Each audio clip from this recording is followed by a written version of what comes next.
CampFiber for Creatives has been a huge success. I mean, to be able to have 90+ people come together around a common theme and be able to want to learn and collaborate with each other to help build a better tomorrow for our community, it's inspiring. CampFiber is a prime example of bringing together creative thinkers, and not just from the arts community or music and the performing arts, but also from business and entrepreneurship and all of the other aspects of what creativity are all about. The convergence of different minds is pretty amazing, and I've got to walk around a little bit and meet a few people outside, and it's so many different people from so many different businesses, and you know, some people use technology in different ways, and you know, the social aspect of Innovate and CampFiber is pretty amazing, and I've enjoyed it. 20 years ago I would have had to move to New York City to do what I do for a living, and technology, broadband, computer technology, it's really enabled me to stay here with my friends and family and work across the country. My publisher's in California,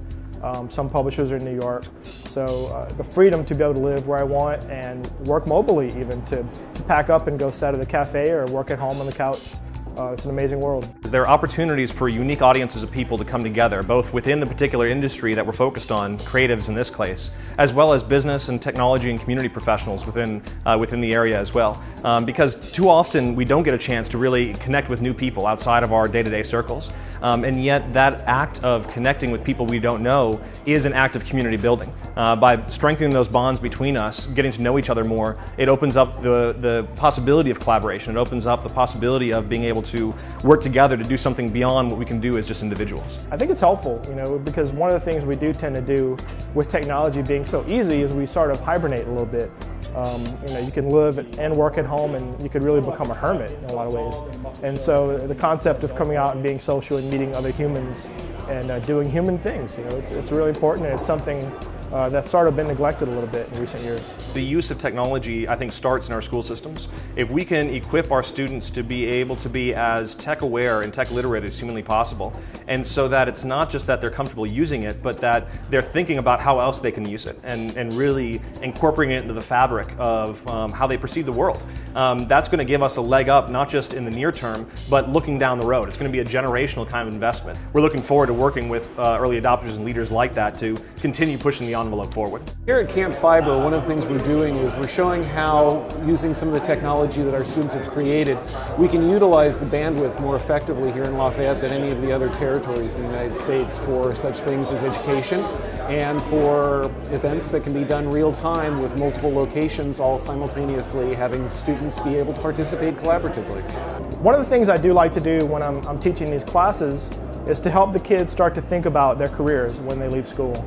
And I was given some advice years ago. It's not my original idea. Someone gave it to me. I wish I could remember who. But the advice was to find something you really love doing and find something else you're really good at and combine the two. And that could very well be your perfect career. And so for me, I was a very good writer in school. I always did really well on essay questions and things like that. I loved drawing, but I wasn't very good at it. But when I finally combined the two, you know, your passion with your strength, I was able to thrive in the comic book industry because of that. Getting all of our branches on the fiber, we're able to do things to where we're actually acting like as if they're in the same building as us. We don't have to do things like adding additional servers at each branch, adding additional phone systems. We can just basically go into each branch and make every branch appear the same without having excess staff. It all flows just as if they were on the same network as us. The future is, I think, Lafayette quite literally has the opportunity to be ground zero for the development of the 21st century internet. There's a lot of concepts out there of what that can look like, what the future of the internet can look like, but we need a place where we can take those principles and those technological capabilities and make them relevant to our school systems, make them relevant to our healthcare providers, make them relevant to our governments. And I think in Lafayette you've got a unique mix of having a lot of capacity to support innovation in the community, both in terms of the entrepreneurial spirit, in terms of the research university that we have, in terms of the successful businesses that we have in our community. You also have this great communal spirit. People want to work together.